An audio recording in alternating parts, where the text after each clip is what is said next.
In 1998, my mom passed away, and a month later, my 13-year-old son began to act out at school and get in trouble. It was interesting because my mom, who would have known exactly what to do, wasn't there anymore.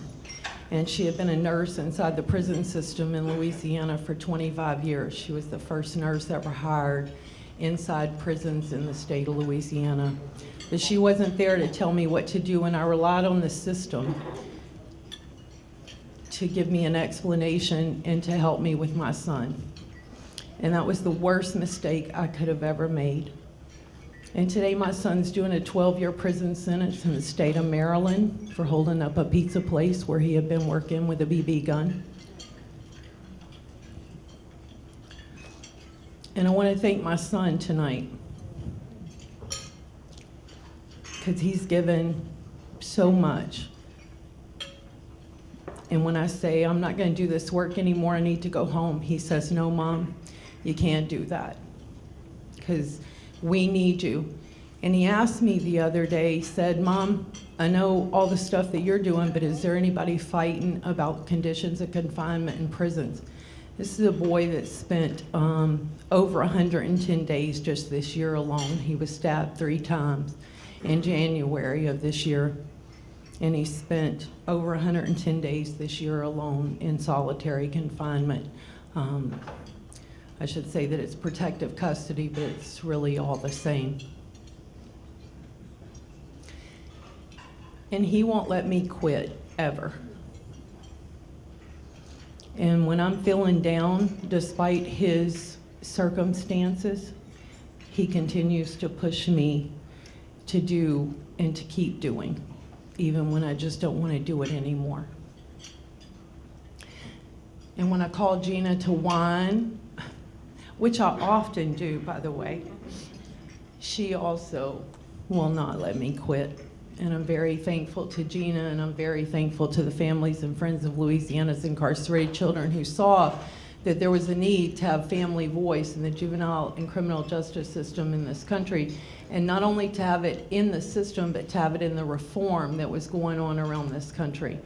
Because there's a lot of advocates out there doing this work, and while we're very thankful for the work that's being done out there, until you have the voice of families in there, you don't really know what families need. Those are all assumptions that you're making about what families need. And I like to say that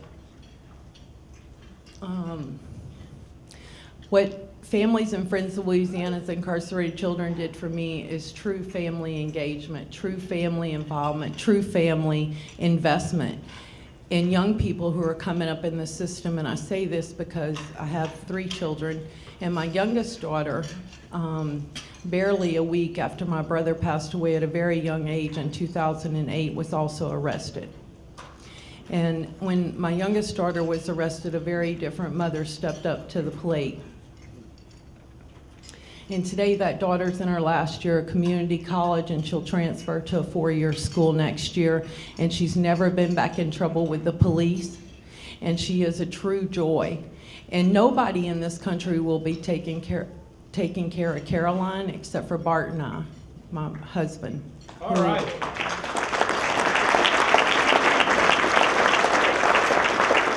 Really thankful to have here with me this evening. So Corey's living on taxpayer dollars, and Carrie's going to school, and she has a true desire to change things in this country because of the work that she's seen and because of what she's seen happen to her brother. That's real family engagement, and that's what Families and Friends of Louisiana's Incarcerated Children and what Gina taught me back in the day, way back in 2001. And just this past weekend, I was down in Louisiana near New Orleans, and there were over 30 family members and young people involved in a leadership institute that Justice for Families organization that I co-founded with my partner Zachary Norris.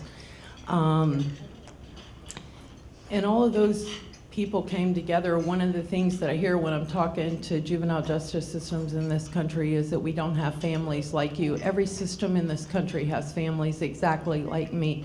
The only reason that I'm here tonight, the only reason that I've risen to where I am is because I was a white woman that could speak to Louisiana legislatures and look like them.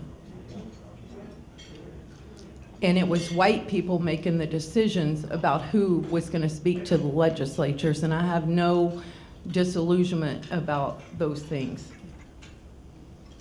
I look like the legislatures, therefore I was chosen to speak to the legislatures. And we did good work in Louisiana. But the truth is, I do not look like the face of most folks in the juvenile justice system, nor does my son. And I'll leave you with two thoughts. One is that Gina and I have often talked about over the years why it is that my son ended up in the system when he was obviously grieving his beloved grandmother. And the reason for that is that he didn't have any options. I saw the system as the only option because we were poor and we didn't have insurance, and I couldn't take him to a therapist, and I couldn't do the things that needed to be done. And so he got involved in the system, and I saw the system as a magic fix. I just wanted my son to be okay and to come home.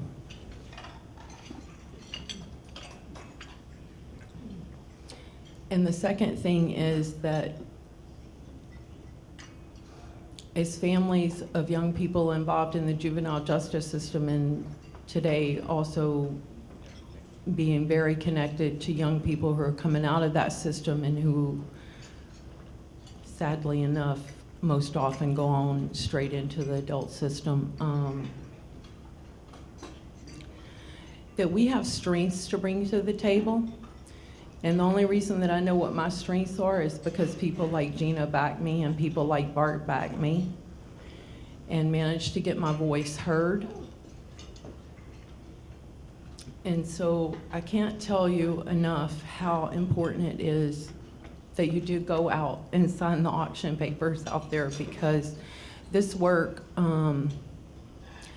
most folks don't care about families in this. We have a preconceived notion about who we are. We're the criminals that raise the next generation of criminals in this country, and I'm here to tell you that we are not. I've just come back from this Leadership Institute, and I could have brought 100 more had I had the dollars to do it. Because every family that I come across has strengths to bring to reform work in this country. And the criminal and juvenile justice system in this country needs a tremendous amount of reform. We have managed to lower the numbers in the last few years, and that's good. But we have in no way right-sized this system. And everyday families like mine are encountering this system and continuing to move kids into the adult system.